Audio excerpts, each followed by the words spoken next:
Et aujourd'hui, on va parler de Windows 11 et aussi de mon avis sur Windows 11 parce que j'ai pu tester Windows 11 sous un appareil qui était sous la version bêta.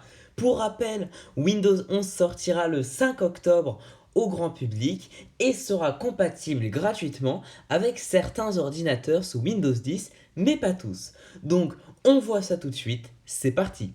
Donc tout d'abord, la nouveauté la plus frappante lorsqu'on lance Windows 11 est que la barre des tâches a été déplacée au milieu, exactement comme sous macOS. Vous pouvez voir sur votre écran une image de macOS 11, macOS Big Sur, et là, vous voyez Windows 11 avec la barre des tâches au centre, le dock sous macOS, et vous allez voir à travers toute la présentation que macOS Big Sur, macOS 11 si vous préférez, et Windows 11 sont extrêmement similaires. Ensuite, pour ce qui est de la barre de recherche, maintenant c'est juste une petite loupe comme Spotlight sous macOS et vous pouvez faire vos recherches exactement comme sous Windows 10. Et ensuite aussi, si vous tapez sur le logo de Microsoft ou Windows si vous préférez, vous pouvez avoir accès à toutes vos applications. Ça a été un peu modifié en termes de design comparé à Windows 10, mais c'est toujours assez similaire. Ensuite, on a une très grosse nouveauté, c'est le Microsoft Store qui a été totalement refait.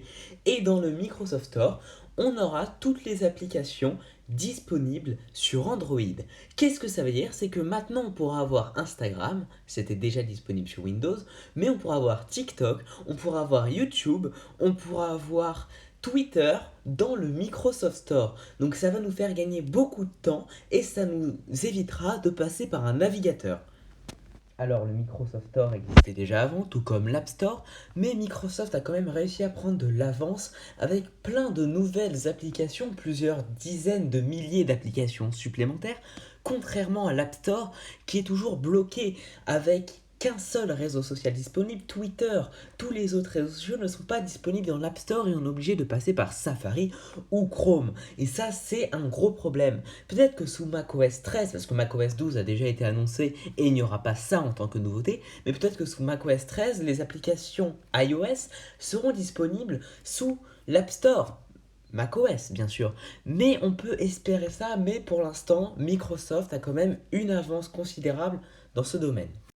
Ensuite, dans les nouveautés de Windows 11, on a une rénovation de l'explorateur de fichiers avec des nouvelles icônes pour les fichiers qui sont plutôt sympathiques, mais ça change rien vraiment à l'explorateur. Lorsque vous recherchez les fichiers, c'est toujours la même vitesse. Ensuite, on a aussi un nouveau design au niveau des paramètres, et c'est là qu'on va vraiment voir la comparaison avec macOS Big Sur. C'est que le noir est un peu transparent, totalement comme sous macOS 11, macOS Big Sur. Vous voyez actuellement sur votre écran ce qu'ils ont introduit depuis macOS 11 et c'est aussi un noir transparent derrière lequel on peut voir l'arrière-plan. Alors pour l'instant sous Windows 11 ça fonctionne pas parfaitement mais dans l'avenir on pourra le voir encore plus. Ensuite dans Windows 11 on a aussi les widgets qui étaient déjà présents sous Windows 10 mais qui ont été un peu redesignés. Bien sûr, ils n'ont pas tellement changé, c'est juste le design, les widgets ont la même utilité. Et on a aussi une nouvelle fonctionnalité qui permet d'accéder directement à ces discussions Teams depuis la petite icône message en bas du dock, de la barre de tâches sous Windows. Et le problème, c'est que pour l'instant, c'est une version bêta, donc cette fonctionnalité ne fonctionne pas encore, mais bien sûr, normalement, avant le 5 octobre, ce problème sera réglé. Alors ensuite, quelle est la configuration minimale requise pour pouvoir télécharger Windows 11? Alors déjà, il vous faut un processeur 64 bits compatible. Il vous faut aussi 4 gigaoctets de RAM, minimum bien sûr.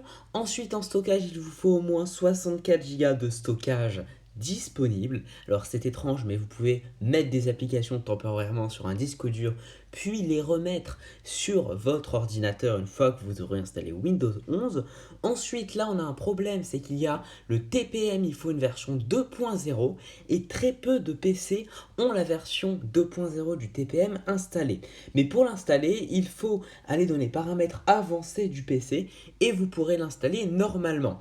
Ensuite, il faut au moins un écran avec 720p en qualité et d'autres configuration que je vous mettrai dans les paramètres où vous pourrez voir si votre PC est disponible ou non. Alors bien sûr, le jour de la sortie, le 5 octobre, vous vous rendez dans Mise à jour et c'est ici que vous pourrez l'installer. Pour ce qui est de mon avis sur Windows 11, je trouve que Windows 11 est juste incroyable. Ça ressemble énormément à macOS en termes de design, mais c'est aussi ça la force de Windows 11, c'est que d'un côté on a l'écosystème Mac qui ressemble, bien sûr, ce n'est pas Mac quand même, mais de l'autre on a aussi des performances superbes pour le gaming, ce qui n'est pas le cas de macOS, et plein d'autres fonctionnalités disponibles que sur Windows pour l'instant.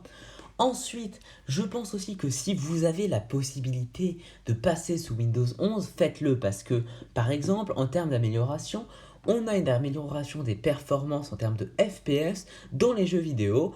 Aussi, certaines applications s'ouvrent plus rapidement. J'ai pu le remarquer sur mon ordinateur qui est en version bêta et pourtant la version bêta est assez rapide. Donc, la version finale sortira le 5 octobre. Pour l'instant, on n'a pas encore l'heure, mais normalement dans la journée. Et pour ce qui est de Windows 12, je me suis posé la question, est-ce que Windows 12 sortirait un an après Windows 11 et est-ce qu'il suivrait le modèle de Mac, c'est-à-dire sortir une nouvelle version tous les ans? Je pense que non et que Windows 11 durera quand même au moins 5 ans avant une prochaine version Windows 12. Donc si vous avez la possibilité d'acheter un ordinateur, vérifiez quand même qu'il soit compatible avec Windows 11. Donc merci d'avoir regardé cette vidéo jusqu'au bout. Si ce n'est pas déjà fait, vous pouvez mettre un like si elle vous a plu. Vous pouvez aussi mettre un commentaire pour dire ce que vous avez pensé de la vidéo et si vous avez des retours à faire. Vous pouvez vous abonner et activer la cloche de notification, c'est très important. Et moi je vous dis à bientôt pour une prochaine vidéo.